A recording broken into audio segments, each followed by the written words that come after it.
like hearing it and it's like moving you. You know, music is, and the music you make is life. It's like new life. It's important for me to understand the state of mind and the life you live and where where you're at right now. Pull up like surprise is the president.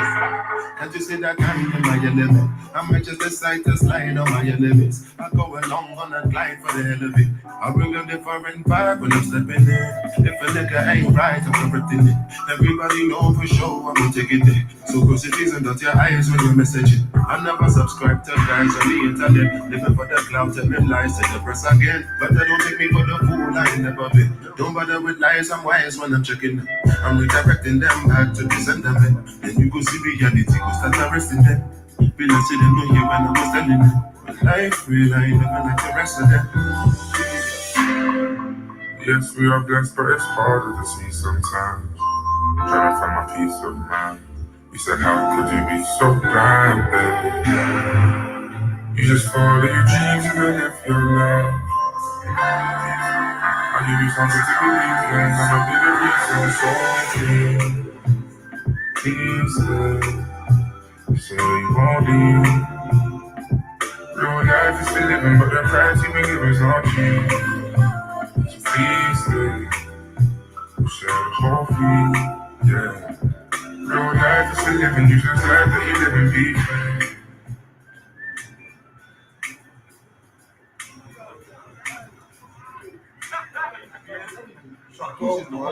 We say, hey, yo, dog, I see you in time as Rose, man. Out there, bro. Jesus. And in that time, names have been ringing bells, you bro. How much is this?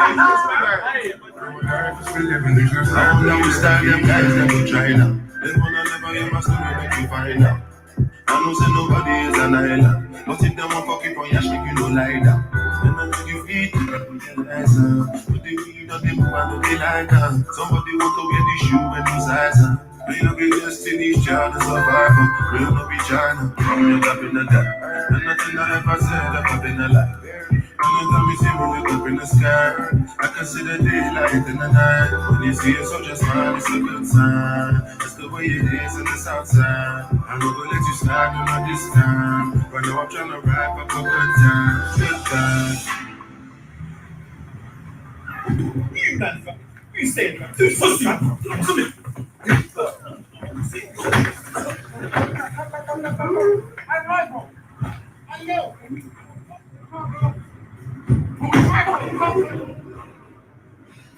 Life real, I ain't never like the rest of them. Yes, we are blessed, but it's harder to see sometimes. Trying to find my peace of mind. You said, how could you be so blind, baby? You just follow your dreams and then live your life. I give you something to believe in. I'ma be the reason, so please, so you won't leave.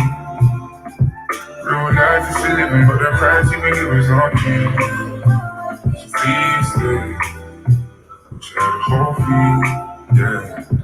Real life is still living, you just life that you live in peace.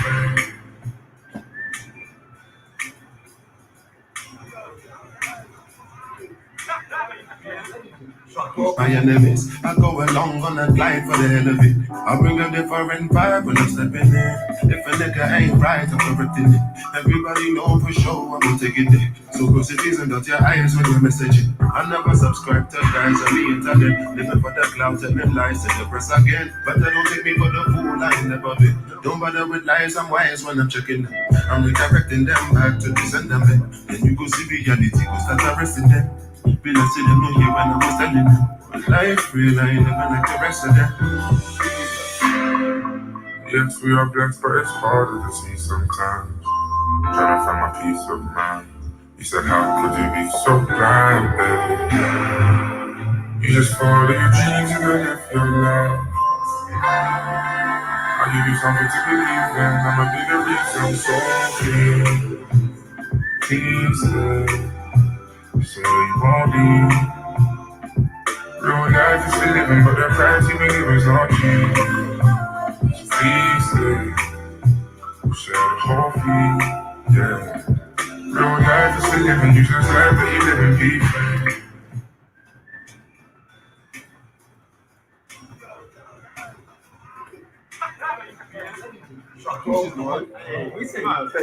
Hey, yo, dog, I see you in time as rose. Out here, bro. Jesus. And in that time, names have been ringing bells, you bro. How much is this? I don't understand them guys, them will try now. They wanna never hear my story, make you find out.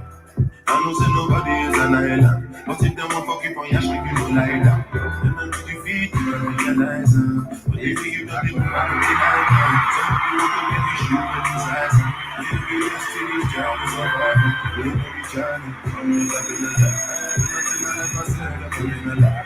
You see no look in the sky. I can see the daylight in the night. When you see it, so just smile, it's a good sign. That's the way it is in the south side. I'm gonna let you slide on this time. But now I'm trying to ride.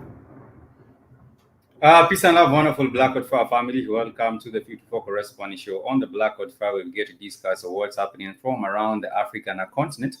We get to discuss east of Africa. We are coming live to you from our Nairobi studios. We also do have some wonderful updates coming all the way from South Africa, as well as West Africa and other parts of what you do call Al-Kebulan. Remember, if you're wondering, about Al-Kebulan, we have told you about it right here on the Blackwood Fire. That Al-Kebulan has been considered as the original name or the actual name of Africa. If you go back into many other African languages, you will not find the use of the letter C, and therefore it's incorrect to also say that Africa can be known by that particular word. Africa is not the original name of this beautiful continent. The motherland was originally known as Al-Kebulan, and we do hope that you are doing well. Wherever this particular day finds you, we hope that the day finds you in good health. And above all, you're staying optimistic and, keeping a positive mind frame, because at the end of the day, whatever you put without that eventually gets to manifest. And it's a good thing that you get to manifest. And just get to ponder or think on positive things, also make some positive affirmations for your day. If you're beginning your day on a bad mood, you might actually just ruin the whole day. And therefore, I would like to urge you really to, approach the day with a lot of zeal, a lot of optimism, and a lot of passion. And perhaps eventually these particular things will manifest and in the results of your day. I don't know what you are looking up to, forward to this particular month, but being on the 6th day of May, we do hope that whatever you choose, whatever you purpose to achieve this particular month, you will be able to achieve it in good time. My name is Pikes. And on the Blackwood Financial 54 Correspondence Show, like I said, the goal is really to just get to update us on what is happening from around our beautiful country, our beautiful continent, which is Africa. Sometimes people have thought that on the African continent, everyone speaks one language, which is really funny. Some people like to generalize Africa. And when they are talking about Africa, they want to talk about Africa as if it's a country. Africa isn't really a country. Africa is a big continent, the motherland. And therefore, you will also find people who do not understand what the other fellow African is saying. But on the Blackwood Farm, we do purpose to also teach us on an African language. We have been doing that for a minute. You can find some of the classes that have the African language of Swahili on our, on this particular stream, or also on Spreaker. We are also available on Spreaker. Make sure you head over to Spreaker.com and search for Saturday Swahili class on the Blackwood Fire Network, or Sunday Swahili class on the Blackwood Fire Network. The reason I decided to start off the show with the matter of language is because it's very, very important for us to understand that language brings people together. And the Blackwood Fire Network is all about unity of the Black people globally. It doesn't matter whether you are in South Africa. It doesn't matter whether you are in Nigeria. It doesn't matter whether you are in Chicago. It doesn't matter whether you are in New Jersey. It doesn't matter whether you are in Houston. Wherever you might be at, we really want to come together and unify as a people, because we understand that united we stand, but divided we shall fall. You cannot be able to have a unified force when you do not even understand each other. And I believe communication is very, very important. I always do say that ignorance in this particular age is a choice. We do have all these vast resources. If you go to YouTube and wanted to learn Swahili, you will be able to do so. You'll find all the resources.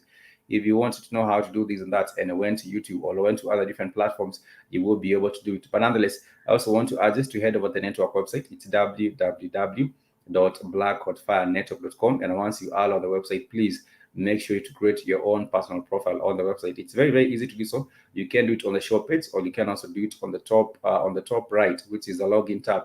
And once you click on that, it will prompt you on how you can be able to sign up with the Black Fire Network, so that you can be receiving the news and updates. We also do have blogs.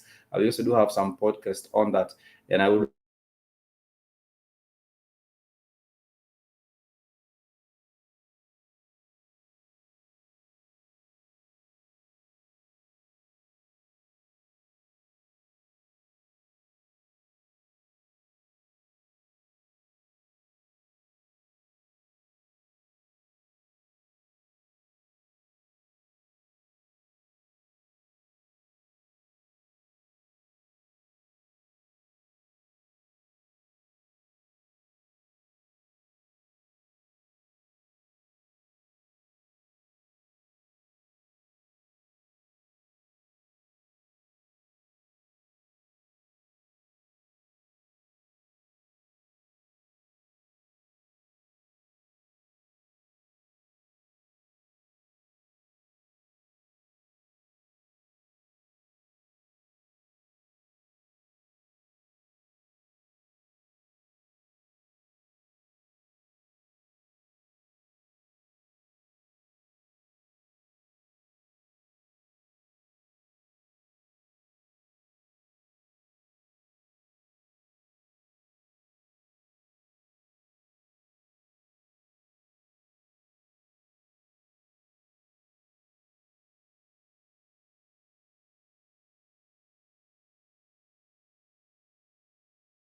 This is Black Family.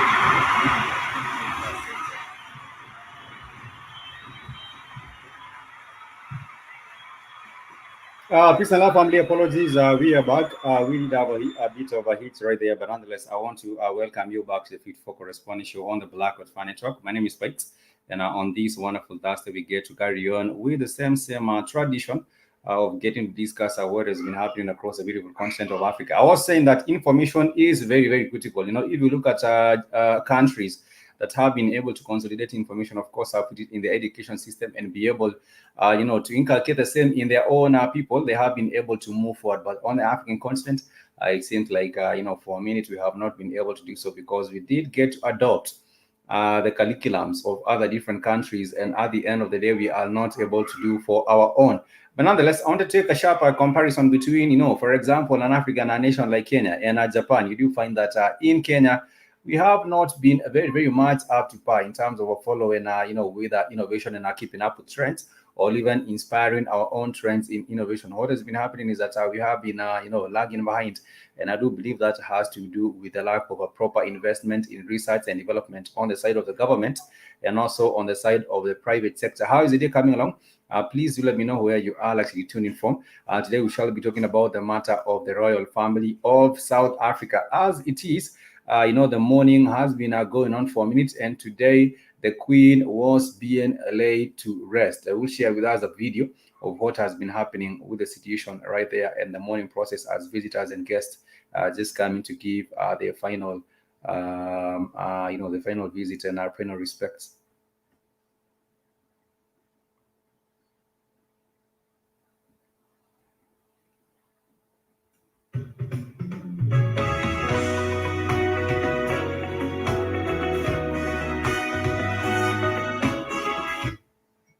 Right, so I want to bring in now our reporter, Simpiwe Makanya. He's live for us in Kwanongoma in KwaZulu-Natal for the very latest. Simpiwe, very good morning to you once again. Get our viewers caught up with regards to the latest regarding the KwaZulu-Natal government submitting this request for a state-funded funeral. What are we learning?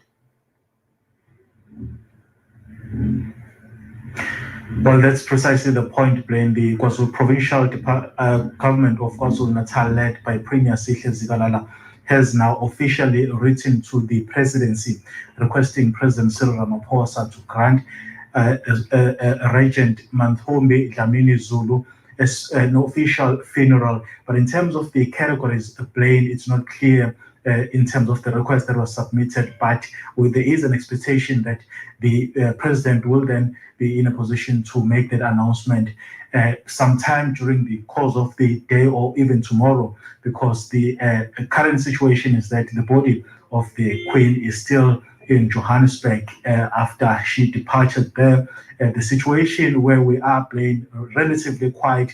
Since early this morning, we've seen quite a few people actually making their way inside this palace that you see in your visuals here. A lot of people, Blaine, who have been coming here to pay their respects to the Queen, have described the Queen as someone who worked very closely with a lot of community members here. Because if you look at her life, Blaine, not a lot actually is known about her, but the people who know her the most are those who lived in this particular area, and they've hailed her for quite a lot of initiatives that she revived, and also a lot of initiatives that she established to actually better the lives of the ordinary people here in KwaNongoma.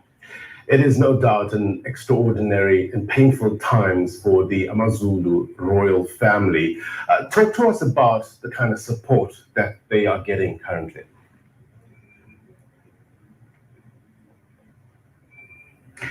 Indeed, Blaine, the provincial government again, yes, when the news broke out, released a statement saying that it's a double blow for the Amazulu nation. We just came out from a very painful loss by King Goodwill Zwelithini, and just weeks later, now this is happening. But the issue now, Blaine, that is at hand is the issue of succession. If you recall that Queen Mantfombi was the regent of the Amazulu nation. Since her departure, a lot of questions have arisen in terms of who is likely now to take over the throne of the Amazulu nation, because according to the will which was read out before when she was still alive. She was named as someone who was going to name the successor of King Goodwill Zwelithini. But now that she is no more, questions are now beginning to emerge as to what is going to be happening going forward. And of course, we know now that there are all these court challenges which have now been launched by some members of the royal family. One, challenging the authenticity of the will, which is in possession of the family's lawyer, Jerome Gwenya. Two, the first wife of Amazulu King Goodwill, the late Amazulu King Goodwill Zwelithini, as Princess Sibongile Dlamini, has now gone to the Pietermaritzburg High Court to apply to have her marriage declared as the only recognized marriage to the king, to the late king rather, King Goodwill Zwelithini. So the issue of appointing a regent at this very moment appears to be on hold due to those court challenges which are expected to unfold. Blaine? So what are we expecting today? Any further developments?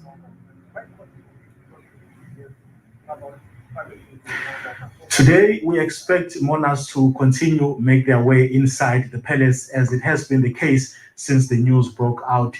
I can tell you that a lot of dignitaries from various sectors of society have been making their way here. Some at local government level, there's also the provincial government level.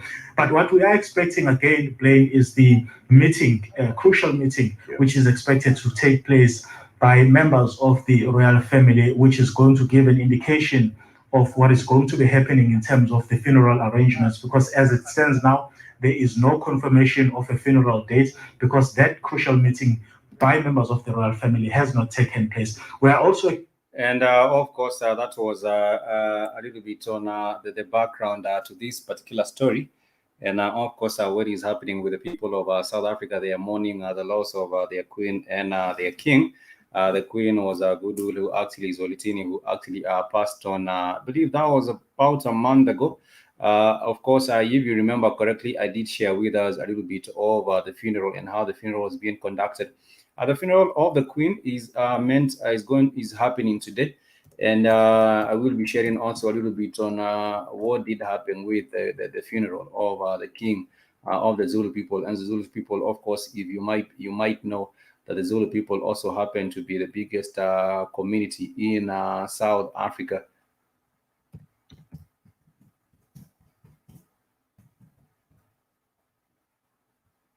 Let me share with you what did happen with the funeral of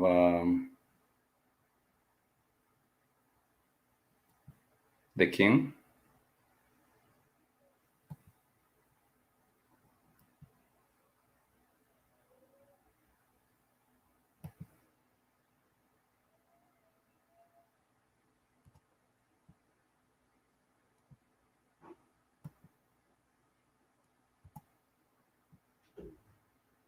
This is a little bit of the video of the king and how the funeral did go down. Let me share with you so that you can get to see a little bit of the South African royal king and how it did go down. King Goodwill Zwelithini has arrived in KwaNongoma on the final journey home. The monarch passed away yesterday morning after being hospitalized in Durban for high glucose levels. President Cyril Ramaphosa has declared a special official funeral for the late monarch. Reporters Tuba Valane and Sipamandla Goge are following this story, and they join us live from KwaNongoma. Tuba, can you tell us the king has arrived in KwaNongoma? Do we have official confirmation of that now? Yes, the king has indeed arrived here at KwaNongoma. And if I may move out of the shot, this is the mortuary where the body of the king is for now. Just a few minutes ago, Prince Mbonisi Zulu walked out, and we were able to chat to him and try to understand what will happen from now on. What he told us is that for now, the king will be here for a number of days, and for them, they are going home, where they will sit as the royal family and discuss when and how long the body of the king will be here and when the funeral will be. But among the people the king, and I saw Prince. That was just in March, so you can imagine these particular events have taken place in a very, very close span of time. This was also, of course, in March the 18th, and today we are on the 6th of May. So, in a period of about less than 2 months, this has happened. The funeral of the Zulu king, and now the funeral of the Zulu queen. Anthem by Kale. Can you all rise?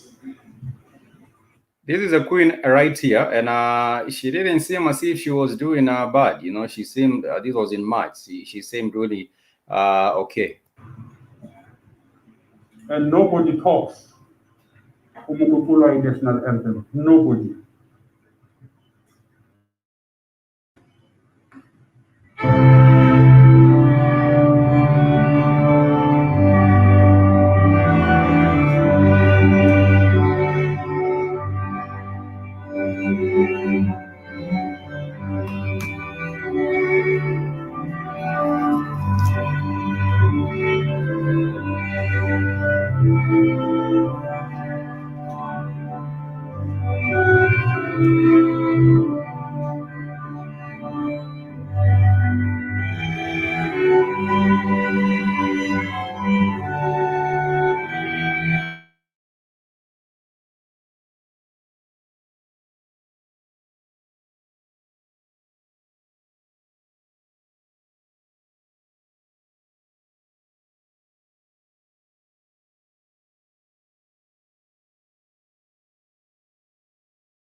The authority to make national laws in South Africa, because this is just how can I call it? He is a king, but really, when it comes to decisions that are all made, you know, we do have the legislation, that the House of you have Parliament that makes the laws in South Africa. But it's still important to realize that the royal family also plays a very, very important role in terms of the culture and the heritage of the Zulu people.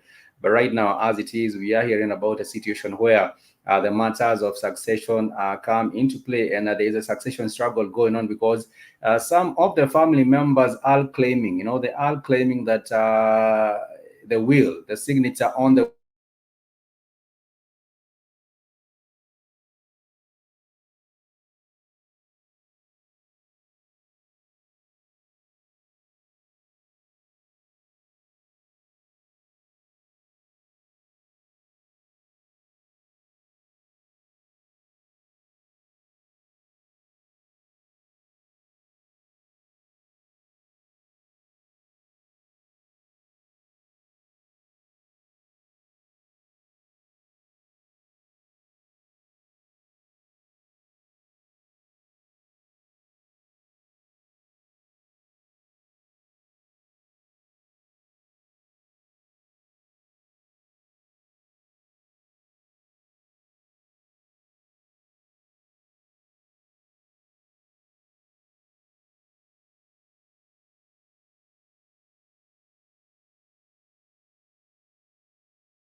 You think we pick and choose who gets to win and lose?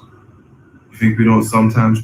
Sankirona, thank you so much for joining us on the show. You send our good morning spikes. It's 5:04 a.m. My time in Tampa, Florida. We hope that you are doing well. We're just discussing briefly about the matter of the succession in the beautiful kingdom of the Amazulu people. Now that the Zulu king and the Zulu queen have passed on. The Zulu king did pass on in March, and the funeral was conducted on the 18th of March, the year 2021. And today will also be the day of the funeral of the queen. And right now, also talking about the succession battle, because some of the family have claimed that the signature that was put on the will of the king, of course, has been faked. And therefore, there are so many people that have decided right now the next best thing is to go to court and dispute the validity of this particular document of the will. But nonetheless, I was saying that earlier on, we have heard about other succession struggles, succession struggles that have taken place. And of course, the one that is most known is the one that did take place in 1856. In 1856, there was a battle of Donda Kusuka. And the battle, of course, was between two of the eldest sons of King Mpande. One of them, of course, was known as Mbuyazi, and the other one was known as Setsuayo. Of course, Mbuyazi did happen to lose, and the followers of Mbuyazi were actually massacred in this particular battle. And what did happen is that eventually, still, even the king still, continued to keep to maintain his position until he died. There have also been other different situations where we have heard about, people having a civil war because they want to take up the leadership of the kingdom. But nonetheless, like I said earlier, there is one way in which they get to follow, or there is a complex rule that they get to follow. They say that the firstborn son of a chief's great wife was the presumptive heir, although identification of a great wife was delayed until a chief neared his end. And you're talking about when they want to name the great wife, or whom they perceive to be the great wife. Of course, that can only be named once they feel that they are almost at their end. Maybe the king has gotten sick, or maybe they are something else. Or maybe they are going into war or something like that. That would also be a situation that would also make there to be the naming of the great wife. And with the respect to King Zulu, the succession had been murky as well ever since 1816. When Shaka had supplanted his half-brother and the presumptive heir, who was known as Sigu Jana. And Sitwayo was the oldest son of the King Mpande. And like I said, there was a war between Sitwayo and Mbuyazi. And eventually there was the defeat of Mbuyazi. And, also for the people who were really supporting him were also massacred in that particular fight, which is known as the Second Civil Zulu War, which did take place in 1856. Nonetheless, I also want to share with us a little bit about the funeral of the queen.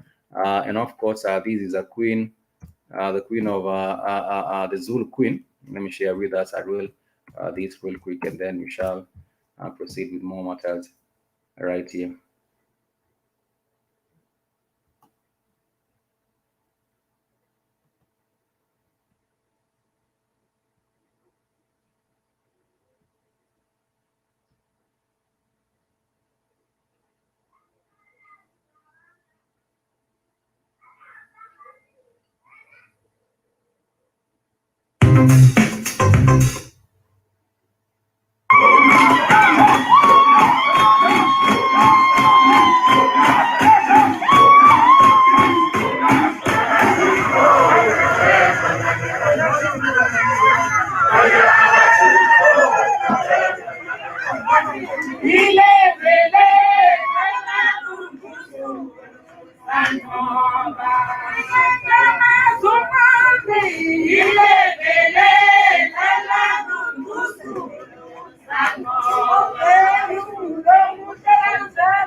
We are hoping that the Zulu Royal House will be able to pull through this challenge.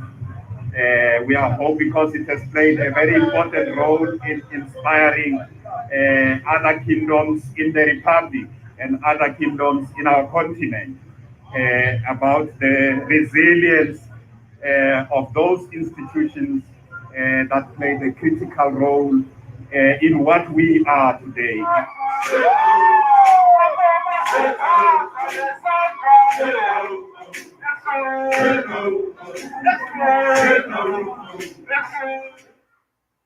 That was a little bit of the kind of respect that has been given to his Zulu Queen, Manfombi Dlamini.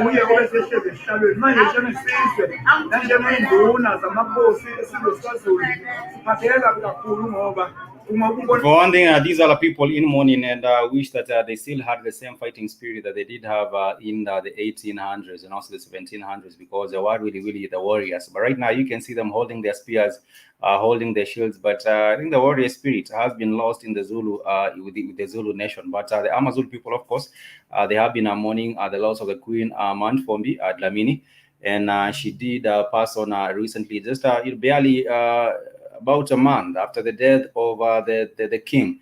And right now, like I said, there's a succession struggle. We shall be watching closely to see how that particular case goes through in court, and we shall be getting to update you on what is determined, whether the signature on the will was fake, or whether the court holds it as it is. Bona silapha nje ingenxa yokudabuka ngoba siyeke konke esikwenzayo siyeke siyanamsebenzini ukuba sizokwazi ukuthi siphelebezele indlovukazi njengalokhu sihamba namhlanje ihamba iya esigodlweni siye esigodlweni yingakho sila njengoba sikhona la sizoyiphelezela namhlanje ngoba sidabuke kakhulu kunye noZulu wonke.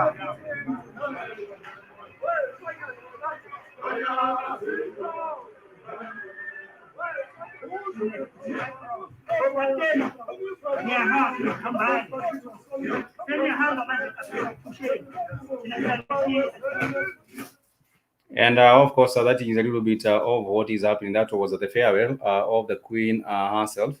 And like I said, when it comes to succession matters on the African continent, you might think this is like a film, because you have seen people making films. I think there is also a series known as The Succession, and it's very difficult when people are trying to name whoever will be taking the title of the leader in a different family, where we do have, for example, a big family business taking place.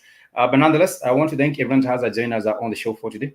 I hope that everyone is doing fantastic, and of course, I also hope that you also get to learn a thing or two, about a thing or two from the African continent, right here on the Black Hot Fire Network 54 Correspondence Show.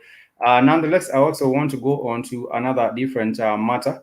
And of course, what has been happening is that there has been one particular case of a woman, and this woman has delivered 9 babies. And this is a beautiful country of West Africa.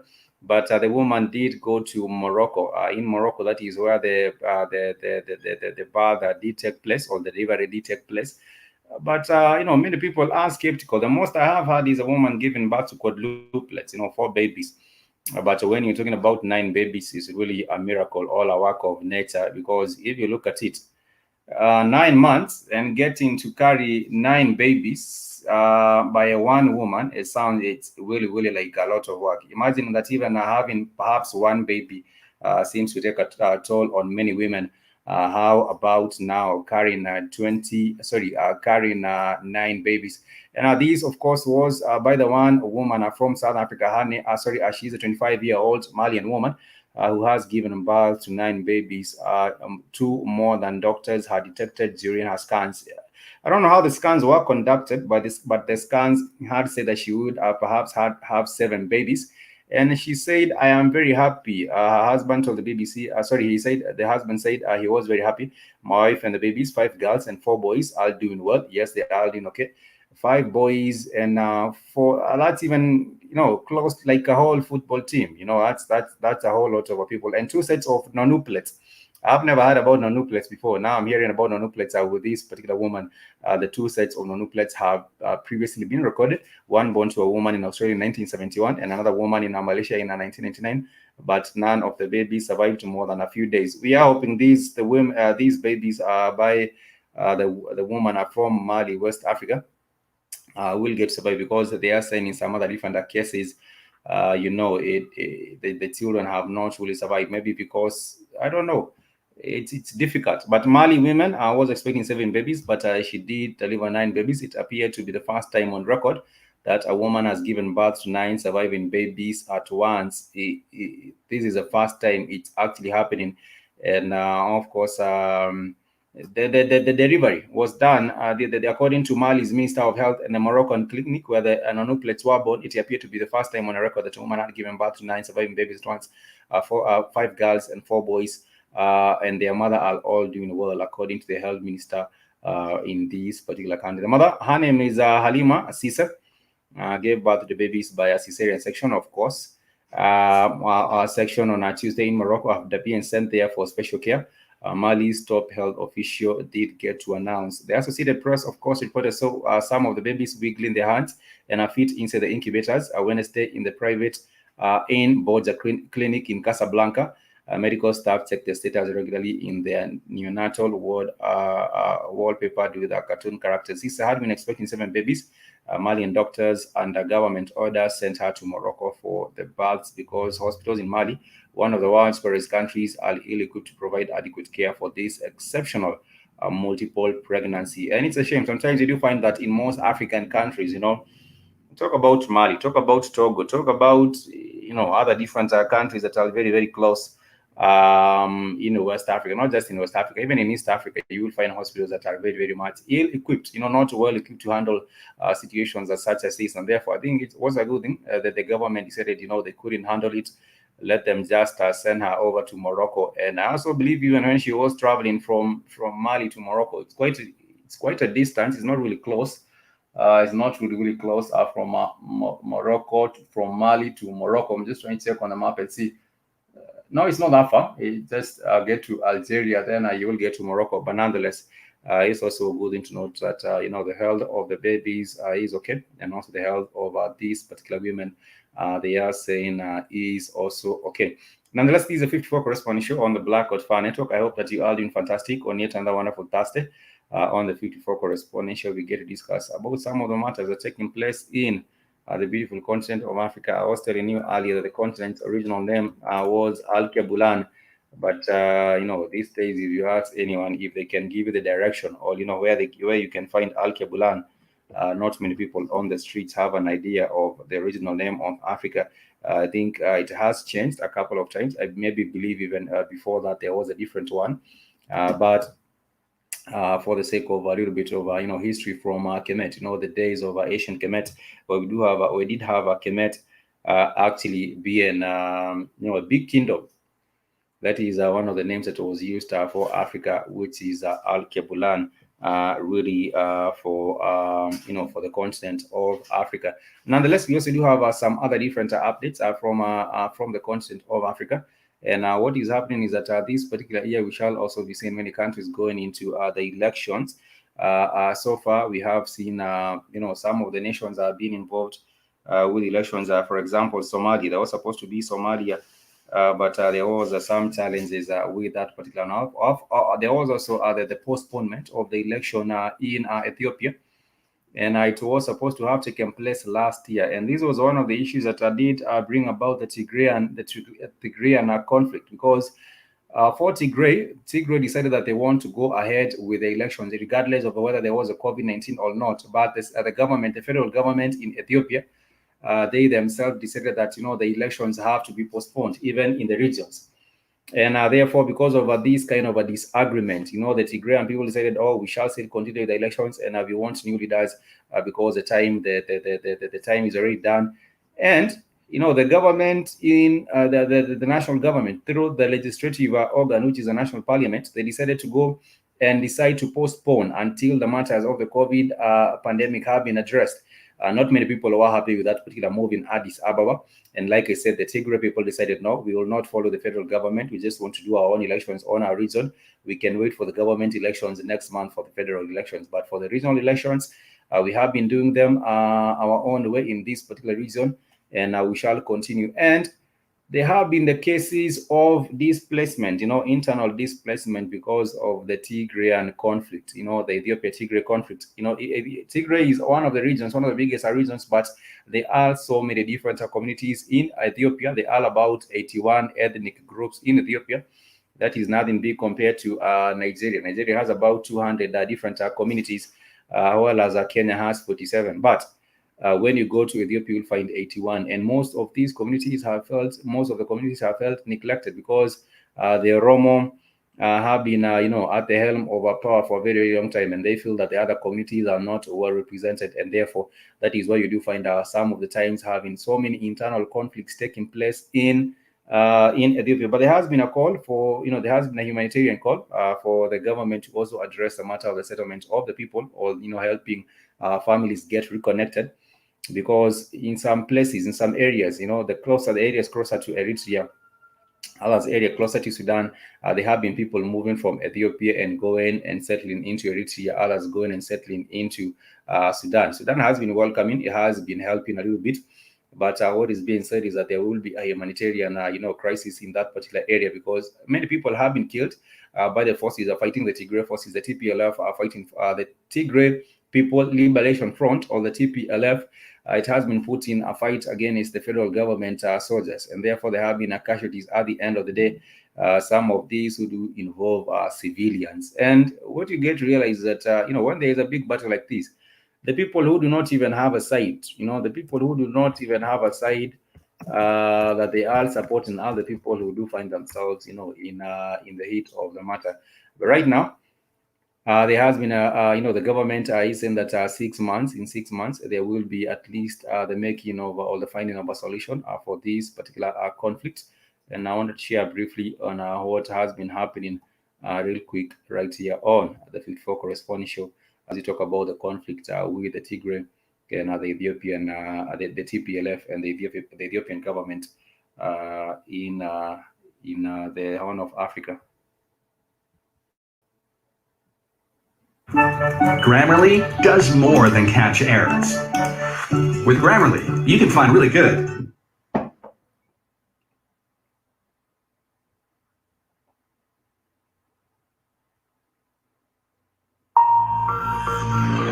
Hello everyone, welcome to Eye on Africa.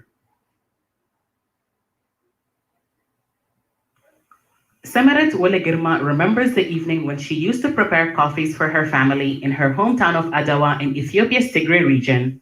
She says when the conflict reached Adawa, she and her family sought refuge nearby. But 2 months ago, she left to seek refuge in Sudan's Kassala state. We left Adwa for Shire, which is also in Tigray. But when the new administration started issuing us temporary identity cards that didn't bear our identity as Tigrayans, I became uncomfortable. The card identified us as Amhara, which we're not. I felt they were erasing our identity, so when I got mine, I used it to move to the border and then fled to come here with my unborn child, leaving the rest of my family behind. That new administration was put in place a month after the Tigray conflict began in early November between the Ethiopian government and the Regional Tigray People's Liberation Front, or TPLF. More than 20,000 refugees are now here at this reception center in Kassala state. More than 63,000 have arrived in Sudan since the start of the conflict. Many say they feared for their lives despite the Ethiopian government declaring victory over the TPLF in late November. Mulgeta Ezra was a Sunday school teacher in his town of Bahir in Tigray. He says he witnessed Ethiopian forces arresting people simply because they were Tigrayans. We saw them arresting more than 60 people at once. As someone who works for the church, I went to the prison to talk to them and found more than 100 others arrested. Some were beaten, some were badly hurt, and it was clear they had been tortured. I heard the soldiers accuse the prisoners of being spies, and some saying they're arrested because of their ethnicity. When a friend told me they may come for me, I ran away to Tigray. Since the start of their arrival, many have reported witnessing people killed and say many have been targeted because of their ethnicity. There are fewer Tigrayan refugees arriving in Sudan each day than when the conflict began, But the stories of the horrors they've witnessed continue. The US describes what's happening in parts of Tigray as ethnic cleansing, a charge denied by Ethiopia's government, which says it's willing to work with international experts to investigate any claims of human rights violations. Some refugees have been relocated from this camp to neighboring Gaddafi state, but authorities say not all are willing to leave here. Some say they won't go to the new camps despite dwindling services here. They're holding on to the hope that the conflict ends soon so they can return home. But we're approaching the rainy season, and this place is going to be cut off, so providing them with aid will get more and more difficult. Samarit says even if the conflict ends, she'll wait to see all those who've been re-identified as Amharas recognized as Tigrayans again. She says if not, she'd rather her child live as a refugee in Sudan, but with his real ethnicity recognized. Hiba Morgan, Al Jazeera, Hamdayed. And of course, you can see how the families are suffering in that particular part, because it has been said for some that there is an agenda for ethnic cleansing. And I also do believe maybe that is what is happening, because if you are arrested simply because of being a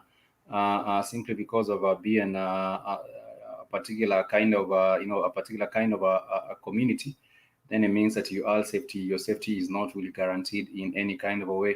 And there should also be intervention, because at the end of the day there is also the rains that are coming up. For example, right now it's raining heavy in many parts of East Africa and even the Horn of Africa, and therefore if you are living in tents, you cannot be able to survive well in that particular area because of the harsh weather conditions. To find their families gone. And France tries to project an image of neutrality in Chad as the Elysee Palace welcomes members of the country's civil society who are critical of the ruling. An estimated 122 different armed groups are active in the two regions, starting with the so-called Allied Democratic Forces, or ADF, affiliated with the Islamic State group and blamed for many of the massacres. According to Save the Children, most of the children who were separated from their parents in the Tigray conflict were displaced from their homes due to the violence. Over 1.5 million people were forced into displacement since the Tigray conflict started 6 months ago. Most of them found refuge in cities such as Adigrat and Shire. Some of the parents were also killed in the conflict. Civilians were not spared from the violence, and there's been several reports of violent massacres against civilians. There's widespread concern for these unaccompanied and separated children who lack the necessary protection against physical and sexual abuse, as well as the necessary medication, shelter, nutrition, and drinking water. Sexual violence and gang rapes, including against underage girls, have been widely reported throughout the region. There's now almost 1,000 rape cases that have been officially recorded, but the real number is likely to be much, much higher. A health official from the appointed interim administration in Tigray said that women are also being kept in sexual slavery. Education is another concern. The UNICEF says that 1.4 million children have been kept out of school for over a year now. Many schools have been transformed into displacement camps, and with the ongoing insecurity in Tigray, it is not clear when schools will be able to reopen.